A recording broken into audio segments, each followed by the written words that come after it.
सुबह का समय था। हल्की धूप जंगल के पेड़ों के बीच से छनकर नीचे आ रही थी। चाणक्य अपने शिष्य के साथ एक दूर गांव की ओर जा रहे थे। रास्ता लंबा था, पर उससे भी लंबी शिष्य की शिकायतें। शिष्य चलते चलते बोल रहा था, गुरुदेव, मेरे जीवन में सब कुछ उल्टा होता है। लोग मेरी कद्र नहीं करते, मेरे काम की तारीफ नहीं होती, किस्मत भी साथ नहीं देती। मैं जितनी मेहनत करता हूं उतनी सफलता नहीं मिलती। चाणक्य शांत भाव से उसकी बातें सुनते रहे, कुछ बोले नहीं, बस मुस्कुराते हुए रास्ते पर आगे बढ़ते रहे। कुछ दूर जाने पर रास्ते के बीच एक टेढ़ा मेढ़ा कांटा पड़ा था। चाणक्य रुके और बोले, बेटा, इस कांटे को उठाकर किनारे कर दो। शिष्य ने बिना सोचे उत्तर दिया, गुरुदेव, इतना छोटा कांटा क्या ही नुकसान करेगा, इसको हटाने में समय क्यों बर्बाद करें, कोई भी इसे देखकर बचकर निकल जाएगा। चाणक्य ने कुछ नहीं कहा। वे खुद झुके, कांटा उठाया और उसे रास्ते के किनारे फेंक दिया।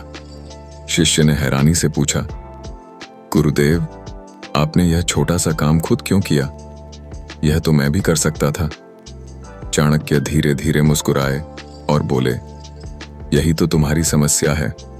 तुम भी कर सकते थे, पर तुमने किया नहीं, क्योंकि तुम्हें लगा कि यह काम छोटा है, महत्वहीन है। पर याद रखो, जो इंसान छोटी जिम्मेदारियों से बचता है वह बड़े अवसरों का हकदार नहीं बन पाता। शिष्य ध्यान से उनकी बात सुन रहा था। चाणक्य आगे बोले, जीवन में बड़ी समस्याएं अचानक नहीं आती। वे छोटी आदतों, छोटी गलतियों और छोटी लापरवाहियों से जन्म लेती हैं। जो व्यक्ति रास्ते के छोटे छोटे कांटे नहीं हटाता, उनकी वजह से वही सबसे ज्यादा ठोकर खाता है। छोटी समस्याओं को नजरअंदाज करना बड़ी समस्याओं को निमंत्रण देना है।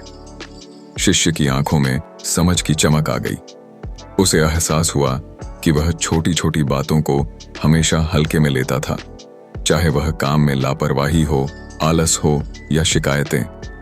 चाणक्य ने चलते चलते अंतिम बात कही, बेटा, जीवन का रास्ता कभी साफ नहीं होता, पर जिसने रास्ता साफ करना सीख लिया उसके लिए मंजिल दूर नहीं रहती।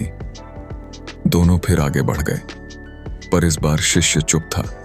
उसका मन बदला हुआ था, क्योंकि आज उसने जाना, महान बनने का रास्ता छोटी छोटी जिम्मेदारियों से होकर गुजरता है।